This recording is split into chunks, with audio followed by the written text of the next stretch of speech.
Hey everyone, Brendan Snyder here. How are you? Thank you so much for joining me, and welcome to a special discussion where we're going to be talking about the brand new Tigertailz box set.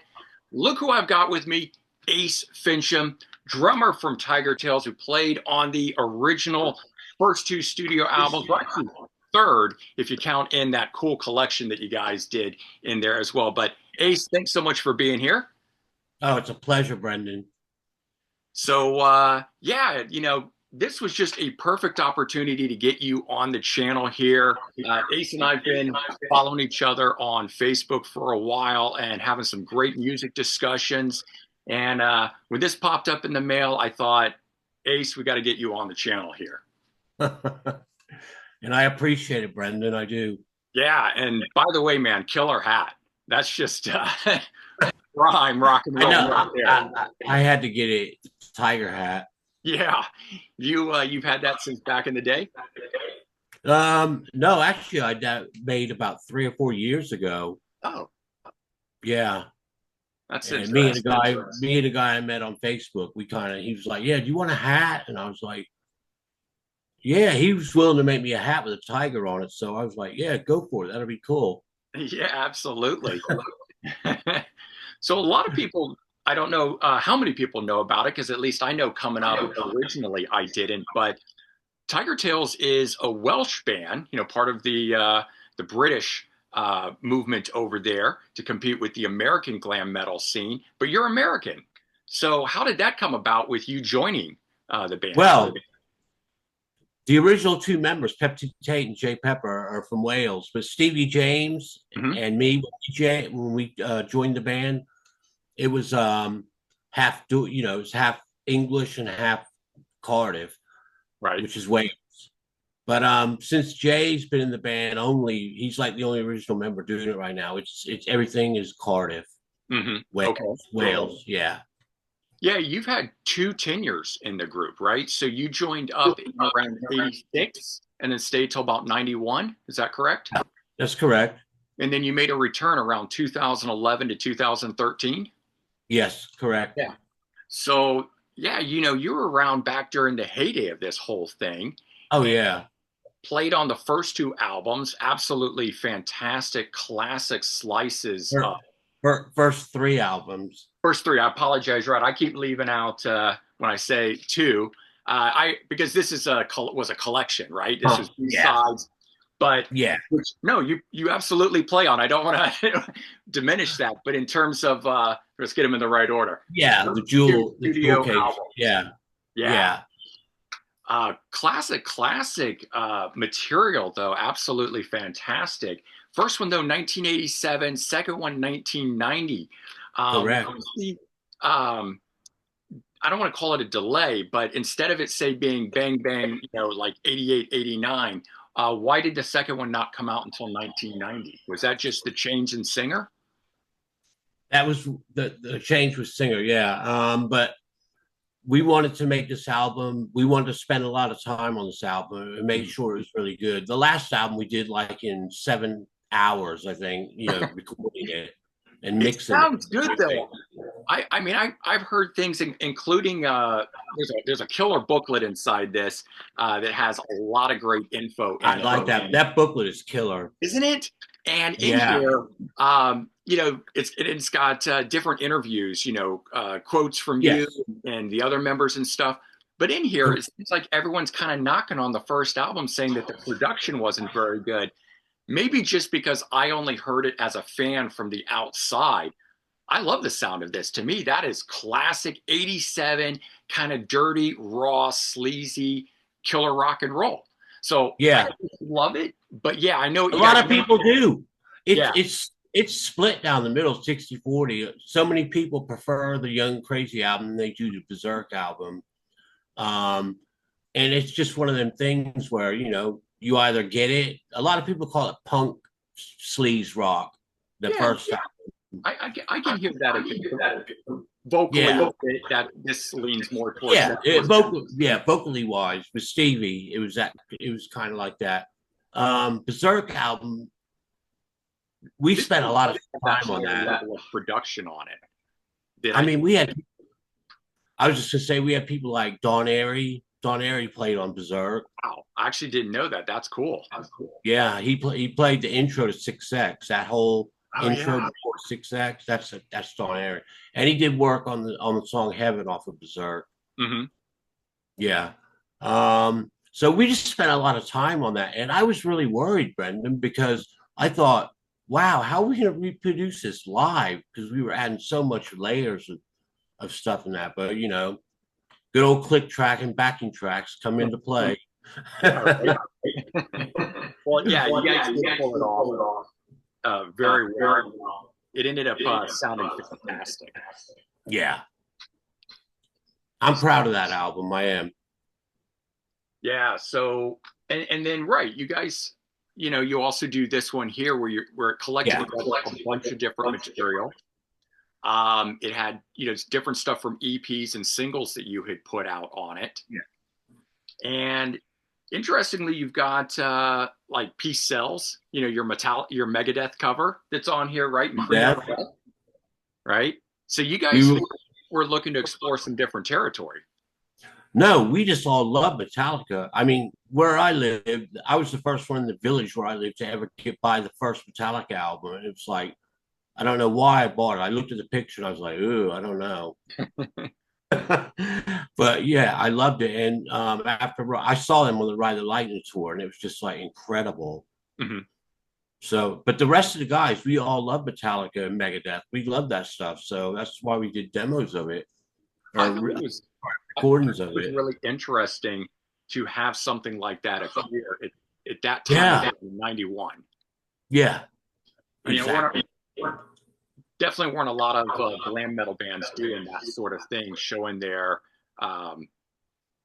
branching out, so to speak, whether just because you love it or you want to go in that direction. If something else that you guys could be doing. In your direction.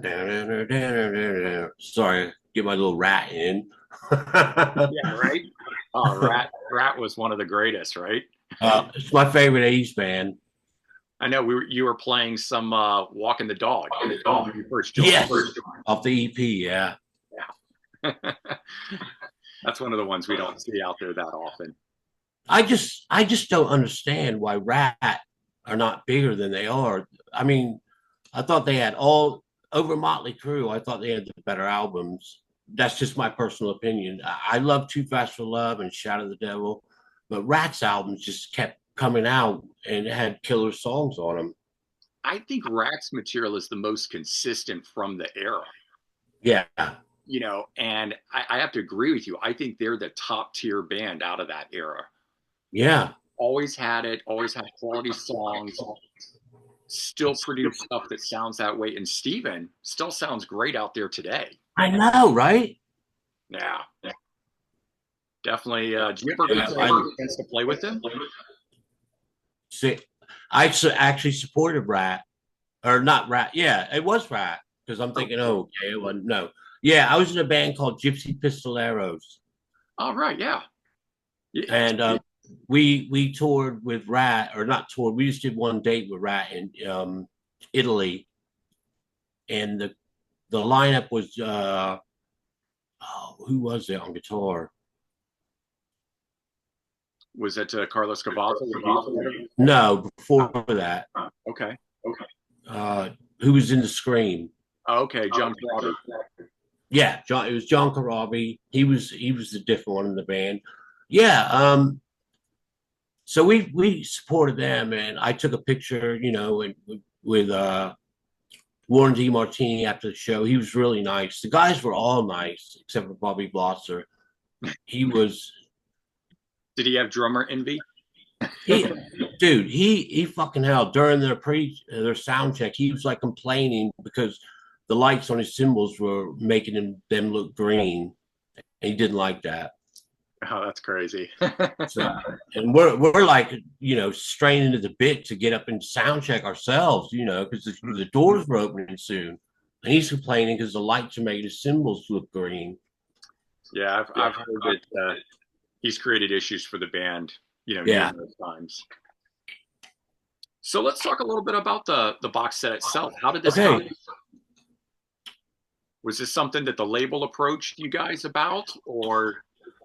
For what I know, because I live in the States now, but Cherry Red approached Jay, the Mhm. guitar player from Tigertailz, Right? and suggested that, and he jumped at it. Yeah, I saw that. Yeah, so everything's licensed from him on this. Did you get to have Yeah, input in it into how this yeah, was put together? yeah. The only, the, I don't know. I don't really want to air my dirty laundry, but we had 2,500 or 25, yeah, 2,500. You know what? Skip that, Brandon, because I'm not even going to get into it.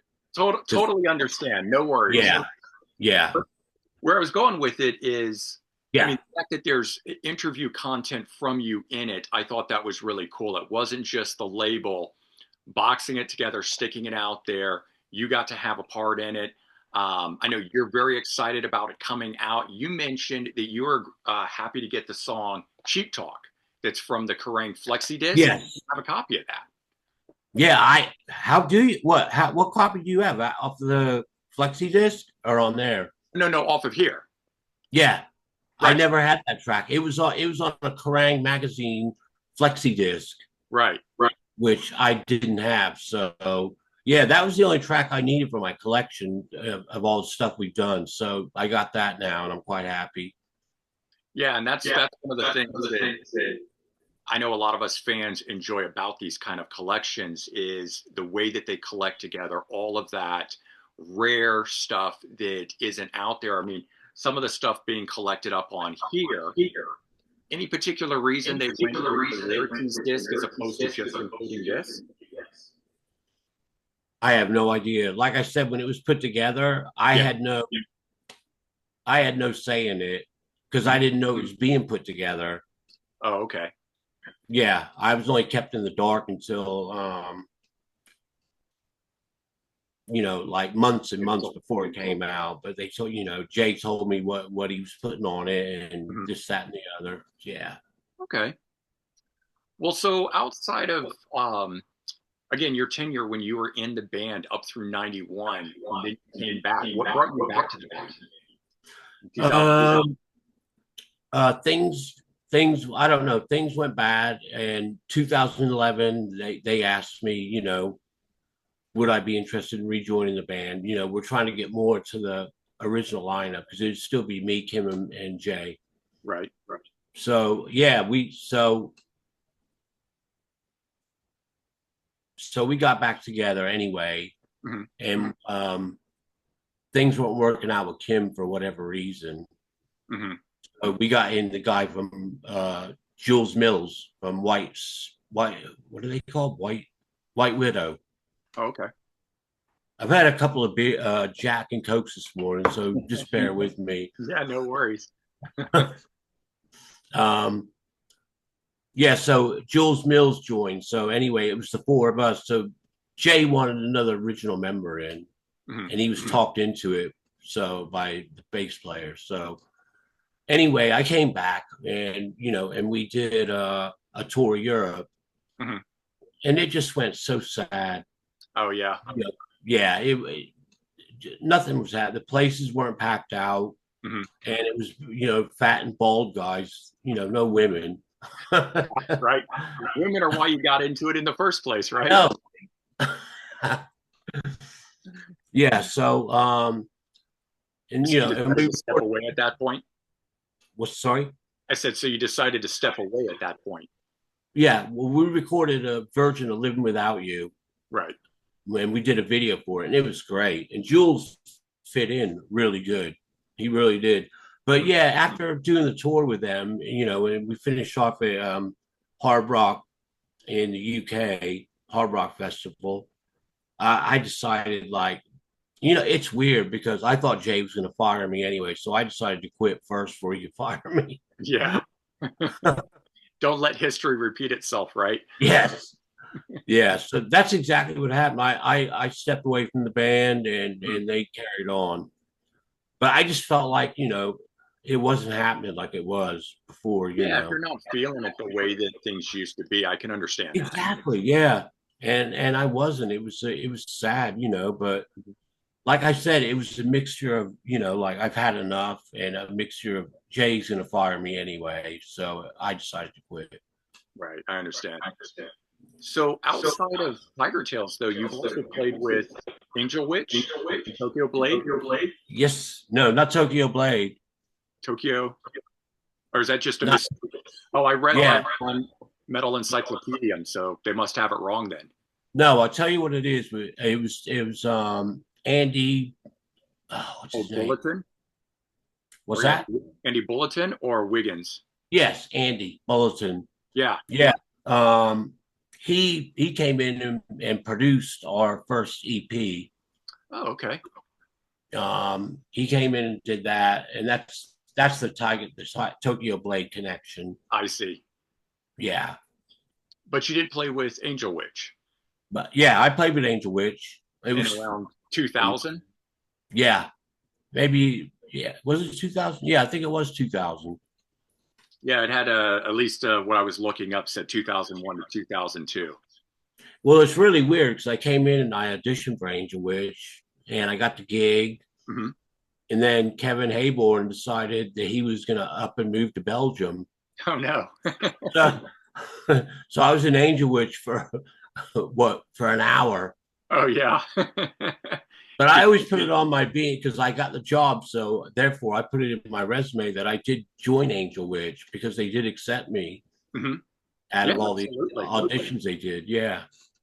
Yeah, when I saw your name with it, I was quickly checking to see if you'd done any recording with them because I love Angel Witch. Same here. Yeah, they're Yeah. killer I band. tell you what, Brendan, it was playing like stuff like Angel Witch and Sorcerer, playing that stuff, for the interview or for the Audition. audition. Um, there was three of them around me in front of me. Kevin Hayborn. I've been a fan of Angel Witch, dude, so long. I went to see him open for April Wine just so I could see Angel Witch. And here I am playing with Kevin Hayborn, facing me, singing Angel Witch and Sorceress, and all these songs, Sweet Danger. And it was just, wow. It was just brilliant. Yeah, it had to And be kind of surreal it getting to was, see it was your. so surreal, mate. So surreal, mate, big time. And, sadly, after that, before we got together again, it was the Belgium thing. He left, and that was that. Through your days of playing on the road and different shows, who's your favorite musician that you've either opened for, played with, or met? Actually, I got to say, Warren DeMartini Yeah, from Rat. I can see that. I He got an was opportunity cool. to meet them, and like you said, they're all really nice guys, the bulk Yeah. of them. Well, I mean, when we were done playing, Stephen Piercy comes into our dressing room. He's like, "Where's the drugs? Where's the party? Where's the girls?" That's Stephen Piercy for you. He's Yeah, it still is. rocking out at that age. I know. He'll never let up on that. Thank goodness that there are people like him still out there doing that I sort of, know. I because know. that was the fun and the draw of the whole 80s scene, right? And you mention it where going out on the road with Tigertailz and it's a bunch of fat old guys out there and it's a shell of what it once was, you know. Yes. And hey, more power to the guys that want to go out and still play and do that and bring it to those few people that will come out and see it. But I think we all wish it could go back to the heyday of, Oh God, yeah. yeah, right? Wouldn't Yeah, that definitely, mate. So you wrote a book, A Drummer's Tales to the Road, or From the Road, right? Tales from the Road Yeah. So is that still available? Can people still go order that on Amazon? on Amazon. Yes. And tell us a little bit about that. I assume it covers your time from Tigertailz. There are other stories in there as well. Oh God, it combines from where I started, where I was born, first bands I joined, Hmm. you know, the band I met Stevie James in was when I auditioned for a band called Treason. Hmm. And Stevie James was auditioning the same night. Oh yeah. So that's how we became friends. The thing is with Stevie and me, he's like my best friend forever, but he hasn't spoke to me for 9 years, and I don't know why. I tried reaching out to him, Mm-hmm. but he was my best friend for years Mm-hmm. because I knew him first. My first musical thing was joining Treason and meeting him, and and then we carried on, all this stuff. He's the reason I got into Tigertailz. You see, Mm-hmm. I had moved to Colorado Springs and I was doing cover bands. And Stevie said they needed a drummer for this EP they're putting out, the Shoot to Kill EP. Right. Right. So I was like really weird about leaving Colorado Springs because I loved it there so much. It was nothing like England. It was the mountains Right. but I thought I can't have friends for a living. I got to do something about it. So I moved over back to England to do this EP with Stevie, Mm-hmm. and yeah, we just became close friends. And I miss him so much. I miss him not talking to me. He Well, messaged me when my mother died, and that's the last time I heard from him. well, it's bandmates are like family and go through different things up and down, and hopefully he'll come back. And Yeah, I hope so. you guys will rekindle the friendship and everything. Yeah, that So would be so nice. you guys were also in Crash KO. That was Stevie. Yeah, me and Stevie. I don't know if you know this. The On this album, do you play on the tracks that he included? There's Yeah. 2 songs from Crash KO on here. Is there Crash KO songs on there? Yeah, yeah. So Sorrow's Got Me in a Hold. Oh yeah, yeah. Gods Will Fly. Gods Will Fly. And Now You're on Your Own. Now You're on Your Own. Yeah. So yeah, I was curious if you were the drummer for it because I got that. Yeah. What album was that? Was that Damnation? Yeah, Glam Damnation. Yeah. Okay. Yeah, I played. You play on those. Cool. Oh, you got them all. You got them all there, Brendan. Yeah, yeah. Well, before you followed me on Facebook, due to my YouTube channel, which was, you're following me because you enjoyed my channel, but at the same time, Yeah. It's Ace Finchum wants to follow me. Like I'm thinking that's cool because I grew up listening to your band, so that was a joy for me. Talking about musical heroes and people that we've met. I've had my fair share, not only growing up and getting to meet people through concerts and whatnot, but doing this channel, meeting you through doing this here has been a lot of fun as well. Yeah. Every day when I get home from work, I put on the Brendan Snyder channel. That's awesome. So what do you fill your time with these days? Are you playing with anyone? You still playing the drums and stuff? Yeah, playing with a White Snake tribute band right now called White Snake. So that's it. Original wise, I mean, nothing's going on, But you're keeping your chops up, playing and whatnot. And yeah, exactly. that's cool. And as long as you're having fun doing it, and White Snake is some great music to be out there playing. Yeah. And when it's not fun anymore, when you like lose it, it's time to kind of shut down. I think if it's not fun anymore, there's no point in doing it. Right, absolutely. But sounds like you're still having fun. And as I said, playing some White Snake, I know I'd have some fun doing that. It's just great music. Yeah. All right. Well, everyone who hasn't already gone out and checked out the new Tigertailz box set, it is out now. Just came out on January 24th. And I'd certainly like to thank H&E Records who put this out, which is part of the Cherry Red Records label. And Ace, thank you so much for being here. I mean, this was a blast having you on. Thank you so much. And you got that box set so early. Oh my God. How'd you get it that early? I only just got mine the day before yesterday. The record label sent it to me. So I work with them. I do promotion and stuff. And they sent it over. And just like I said, clicked in my head. I immediately reached out to you to see if you'd be up for it. That's why I did the little post on Facebook to kind of whet your appetite and see if you'd respond. And I did. You did. So that worked out. You walked right into my trap. And I'm glad I did, Brendan. All right, everyone, we're going to sign off here, but don't forget to go check out the new Tigertailz box set. And until then, we'll see you all real soon. Bye bye. All right, take care, buddy.